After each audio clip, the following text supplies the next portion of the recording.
Students, आज हम start करेंगे least recently used page replacement algorithm. Guys, हमने प्रीवियस लेक्चर में पेज रिप्लेसमेंट एल्गोरिथम पढ़ा था, क्या होता है, और दो एल्गोरिथम की थी, first in first out and optimal page replacement algorithm. Guys, अगर आपने मेरा वो लेक्चर नहीं देखा तो प्लीज़ पहले वो देख लीजिएगा। अब हम least recently use algorithm start करते हैं।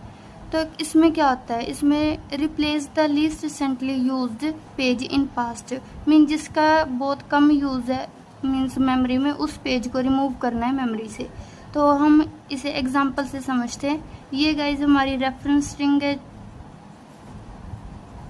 रेफरेंस स्ट्रिंग, इसे हम पेजेस भी कह सकते हैं। तो गाइज हमारी मेमोरी में 3 फ्रेम है, F1, F2, F3। अब हमें इन पेजेस को मेमोरी में लोड करना है। तो हमारी फर्स्ट स्ट्रिंग आई 1। तो 1 हमने जैसे प्रीवियस लेक्चर में समझा था, तो बिल्कुल सेम कंसेप्ट है। जैसे फर्स्ट स्ट्रिंग आई 1, तो हम इसे कहाँ रखेंगे, F1 में, क्योंकि और ये गाइज मेमोरी में है भी नहीं, तो ये क्या हुआ, फॉल्ट, इसे एज इट इज़ ऊपर रख देंगे।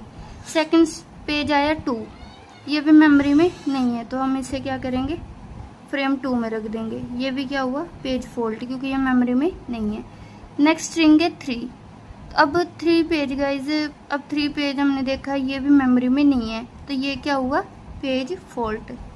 यहाँ पे लिख दिया 1 2 3। अब नेक्स्ट स्ट्रिंग आई 1। अब गाइज यहाँ 1 आया, अब 1 देखेंगे यहाँ मेमोरी में ऑलरेडी है, तो ये क्या हुआ, पेज हिट। तो इसे क्या बोलेंगे, पेज हिट, मीन्स मेमोरी में पेज का ऑलरेडी होना। 1 2 3 ये एज इट इज़ रहेंगे। नेक्स्ट स्ट्रिंग आई 4। अब गाइज इसमें कौन से पेज को रिप्लेस करेंगे, तो हम यहाँ से चेक करेंगे 4 से, यहाँ से हम पास्ट की तरफ मूव करेंगे इस वाली डायरेक्शन में, ठीक है। यहाँ पे हम इससे मैच करेंगे कि 1 अभी यूज़ हुआ है। नेक्स्ट स्ट्रिंग है 2, हम इसके अकॉर्डिंग मैच करेंगे। देखो जैसे 1 अभी यूज़ हुआ है। नेक्स्ट स्ट्रिंग है 3 भी मेमोरी में अभी यूज़ हुआ है, क्योंकि ये अभी इसके पास है। अब नेक्स्ट स्ट्रिंग आई 2 गाइज यहाँ सबसे दूर है और बहुत कम यूज़ होगा, तो इससे हम रिप्लेस कर देंगे 4, 3 एंड 1 एज इट इज़। तो ये क्या हुआ, फॉल्ट है। Next string I 5। अब हम यहाँ फिर से 5 से चेक करेंगे। गाइज 2 मिनट, एक बारी इरेज कर देती हूँ। अब हम यहाँ कहाँ से चेक करेंगे, 5 से, पास्ट की तरफ चेक करेंगे। अब गाइज जैसे यहाँ 4 है, इसका भी अभी यूज़ है, तो हम इससे रिप्लेस नहीं करेंगे। 1 भी अभी यूज़ हुआ है, तो इससे भी रिप्लेस नहीं करेंगे। और 3 मेमोरी में इससे बहुत ज़्यादा दूर है और बहुत कम यूज़ है, तो इससे हम रिप्लेस कर देंगे। तो 3 की जगह क्या आ गया, 5, 4 एंड 1 एज इट इज़। ये भी क्या हुआ, फॉल्ट, क्योंकि मेमोरी में 5 नहीं था, तो ये पेज फॉल्ट। नेक्स्ट स्ट्रिंग आई 3। अब 3 को किससे रिप्लेस करेंगे, अब हम यहाँ कहाँ से चेक करेंगे, 3 से, और 3 से चेक करेंगे। 5 का भी अभी यूज़ हुआ, तो हम इससे रिप्लेस नहीं करेंगे। नेक्स्ट स्ट्रिंग आई 4 से भी रिप्लेस नहीं करेंगे, क्योंकि इसका भी अभी यूज़ हुआ है। गाइज 1 बहुत ज़्यादा दूर है इससे और बहुत कम यूज़ हुआ है, तो हम इससे रिप्लेस कर देंगे 3 4 5। ये भी क्या हुआ, फॉल्ट। नेक्स्ट स्ट्रिंग आई 6। अब 6 किससे रिप्लेस करेंगे, अब यहाँ से हम चेक करेंगे पास्ट की तरफ, 6। अब 6 3 का भी अभी यूज़ हुआ है, तो हमें इससे रिप्लेस नहीं कर सकते। 5 का भी अभी यूज़ हुआ है, तो ये इससे भी नहीं। 4 हम 4 से कर सकते हैं, क्योंकि 4 बहुत देर से है और इसका यूज़ नहीं होगा आगे, तो हम इससे रिप्लेस कर देंगे। 5 6 3 ये भी क्या हुआ, फॉल्ट। अब हम page fault and page hit count करेंगे। Page fault, page hit. तो गाइज यहाँ पेज फॉल्ट कितने हुए, 1 2 3 4 5 6 7 पेज फॉल्ट और हिट 1। तो अब हम इसकी एडवांटेजेस एंड डिसएडवांटेजेस देखते हैं। तो गाइज इसकी जो फर्स्ट एडवांटेज है वो ये है कि it uses past behaviour, means past को देख के ये चलता है, बिहेवियर। फ्यूचर को, मीन्स फ्यूचर में कोई ये वो एरर वगैरह ना आए, तो ये पास्ट बिहेवियर को यूज़ करता है, predict past to predict future. और does not suffer from Belady anomaly, Belady's anomaly. तो गाइस मैंने प्रीवियस लेक्चर में बताया था बिलेडी एनोमली क्या होता है, लेकिन अगर आपको नहीं पता तो मैं एक बार फिर से बता देती हूँ, या जिसने मेरा लेक्चर नहीं देखा। तो बिलेडी एनोमली में गाइस क्या होता है, अगर हम ज़्यादा फ्रेम ऐड कर दें, अभी तो हम 3 यूज़ कर रहे हैं, मान लीजिए 4 कर रहे हैं, 5 कर रहे हैं, तो उससे क्या होएगा, पेज फॉल्ट ज़्यादा आते हैं, तो उसे बिलेडी एनोमली प्रॉब्लम कहते हैं। ये एक तरह की प्रॉब्लम है, लेकिन जो LRU है ये इस प्रॉब्लम से सफ़र नहीं करता। तो अब हम इसकी थर्ड एडवांटेज को देखते हैं, better performance. Better performance than FIFO. तो गाइस ये बेटर परफॉर्मेंस कैसे, क्योंकि फीफो में बिलेडी एनोमली प्रॉब्लम्स अराइज होती थी, इसमें नहीं होती थी, इसलिए बेटर परफॉर्मेंस देन फीफो। अब इसकी डिसएडवांटेज देखते हैं।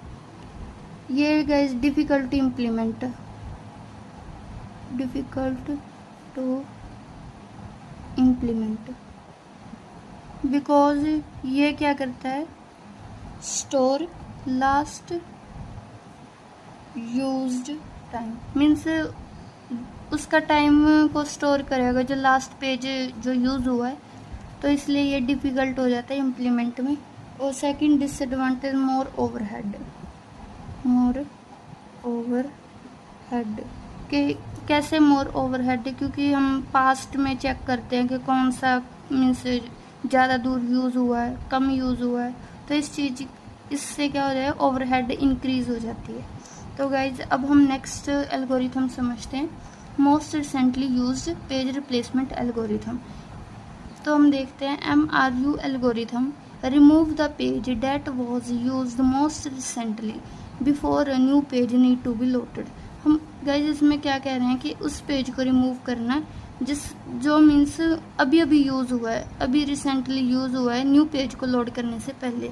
हम एक बार एग्जांपल से देखते हैं, if page A was access just now, यहाँ क्या कह रहा है, अगर A पेज अभी एक्सेस्ड हुआ है तो A को पहले रिप्लेस कर देना, मीन्स जो अभी अभी एक्सेस्ड हुआ है उसी को रिप्लेस करना फर्स्ट, किसी न्यू पेज को लोड करने से पहले। अब हम इसे एग्जांपल से समझते हैं। ये मैंने 3 फ्रेम लिए हैं, फ्रेम 1, फ्रेम 2, फ्रेम 3। तो अब ये हमारे क्या है, रेफरेंस स्ट्रिंग, हम इसे पेजेस भी कह सकते हैं, ठीक है। तो अब गाइज हमारे पास फर्स्ट स्ट्रिंग क्या है, 3। अब हम 3 को फ्रेम 1 में रखेंगे। अभी क्या है, हमारी मेमोरी फ्री, मीन्स अभी कोई भी पेज लोड नहीं है, तो हम इसे 3 फर्स्ट फ्रेम में, ये क्या हुआ, पेज फोल्ड, क्योंकि मेमोरी में नहीं है। Next string I 1। अब 1 हम फ्रेम 2 में रख देंगे, क्योंकि अभी फ्री स्पेस अवेलेबल है, और ये क्या हुआ, पेज फोल्ड, क्योंकि मेमोरी में नहीं था। नेक्स्ट स्ट्रिंग आई 2। अब 2 गाइज हम ऐसे रखेंगे फ्रेम 3 में, 1 और 3 रहेंगे एज इट इज़, ये भी क्या हुआ, page fold. Next string I 1। अब यहाँ पे क्या है गाइज, 1 ऑलरेडी मेमोरी में है, तो ये क्या हुआ, पेज हिट, इसे क्या बोलेंगे, पेज हिट। 2 ये ऐसी एज इट इज़ रहेगी, 2 1 3। नेक्स्ट स्ट्रिंग आई 6। अब 6 गाइज हम इसे किससे रिप्लेस करेंगे, तो हम इधर दो, अब हम इसे पास्ट की तरफ भी देखेंगे, ये बिल्कुल LRU की तरह ही है, पास्ट बिहेवियर पे वर्क करती है ये। अब हम इसे रिसेंटली में अभी क्या यूज़ हुआ है, 1, तो हम किससे रिप्लेस कर देंगे इसे, 1 से रिप्लेस कर देंगे, आया 6, 2 और 3 रहेगा as it is. Next string I 5। अब 5 को किससे रिप्लेस करेंगे गाइज, 6 से, क्योंकि ये अभी रिसेंटली यूज़ हुआ है, तो अब हम इसे 6 से रिप्लेस करके लिखेंगे 5, 2 और 3 रहेगा as it is. Next string I 1 किससे रिप्लेस करेंगे, पास्ट की तरफ देखेंगे, ये हम पास्ट की तरफ देखेंगे, 5 अभी यूज़ हुआ है, तो अब हम इसे किससे रिप्लेस कर देंगे, 5 से। 5 की जगह आ गया 1, 2 और 3 रहेगा एज इट इज़। गाइज ये सारे पेज फोल्ड थे, क्योंकि अभी 6 भी मेमोरी में नहीं था, 5 भी नहीं है, ऐसे 1 भी मेमोरी में नहीं है, तो ये क्या हुआ, पेज फॉल्ट। नेक्स्ट स्ट्रिंग आई 3। अब 3 गाइज यहाँ मेमोरी में ऑलरेडी है, तो इसे क्या बोलेंगे, पेज हिट। 3 1 2। तो अब हम page fault and page count करेंगे। पेज फॉल्ट गाइज चेक करते हैं, 1 2 3 4 5 6। तो यहाँ कितने पेज फॉल्ट है, 6। और पेज हिट 1 and 2। गाइस जो ये page fault and page hit है, इसे एग्ज़ाम में काउंट जरूर करना, क्योंकि इससे क्या होती है, एग्ज़ाम जो पेपर की अटेम्पटेशन है वो अच्छी होती है और मार्क्स भी अच्छे मिलते हैं। अगर आपको मेरी वीडियो पसंद आई हो, please like share and subscribe जरूर करिएगा। Thank you.